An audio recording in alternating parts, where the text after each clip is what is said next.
and this is your tutorial on converting from binary numbers to decimal numbers.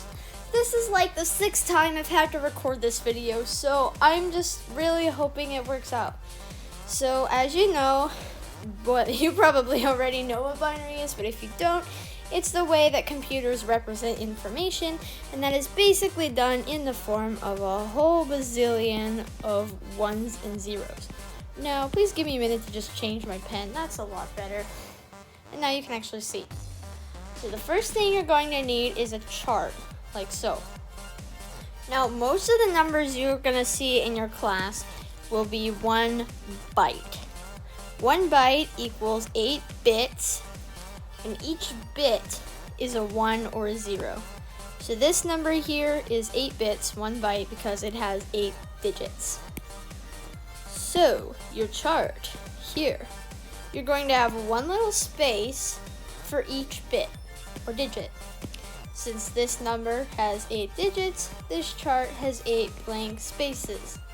The next thing you're going to do is number your chart like so, using the power of 2. You'll start with 2 to the 0, which is 1, 2 to the 1, which is 2, 2 to the 2, which is 4, and so on for as many spaces as you need. A 1 byte number goes up to 128. The next thing you're going to do is transpose all your digits into the individual spots, each spot for each digit, and of course the leftmost digit goes into the leftmost spot and the rightmost digit goes into the rightmost spot. Da da da da da. So here we have a 1, 0, 1, 1, 0, 1, 0, 1. That's our number. The next thing you're going to do is circle all the spots that have 1s in them. So this has a 1, this has a 1, this one, and this one. So all the 1s line up with a number. Now you're going to add up all these bottom numbers. So we have 128, 32, 16, 4, and 1. Now, as you can imagine, whoa, sorry for the noise, but I have no idea what any of this is, so I'm going to use a calculator. And if you can use a calculator in your class, that makes the whole thing so much easier.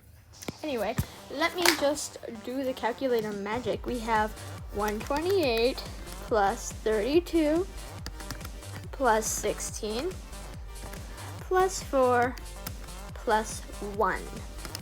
And you add that all up, and the answer is 181.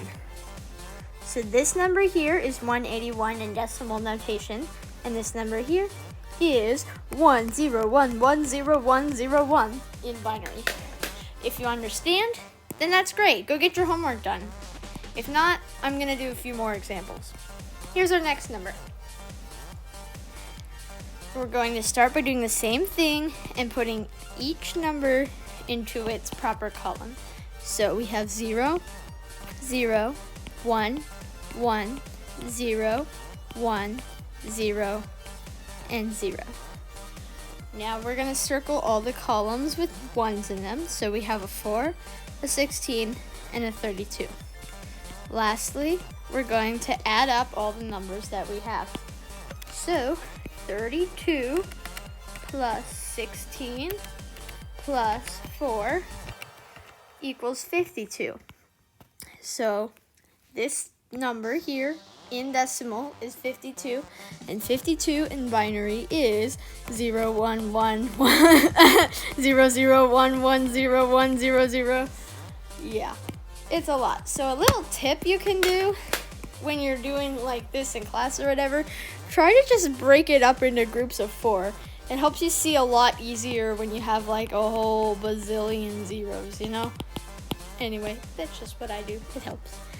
Here's our next number. We have 1, 0, 0, 0, 0, 1, 0, 1. Exactly why, again, you want to break them up, because this is a lot of zeros. Anyway, we have a 128, a 4, and a 1. So 128 plus 4 plus 1 is the same thing as 128 plus 5. And 128 plus 5 equals 133.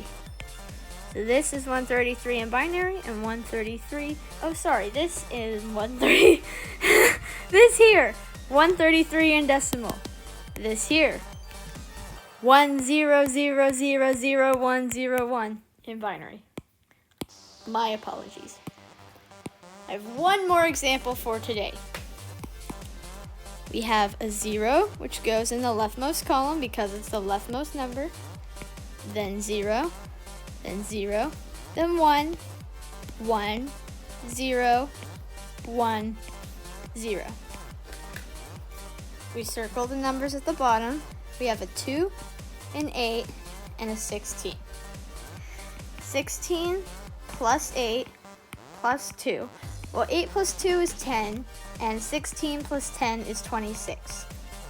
So this number in decimal is 26, and 26 is 00011010 in binary. Whoop! And that is how you do it. See ya!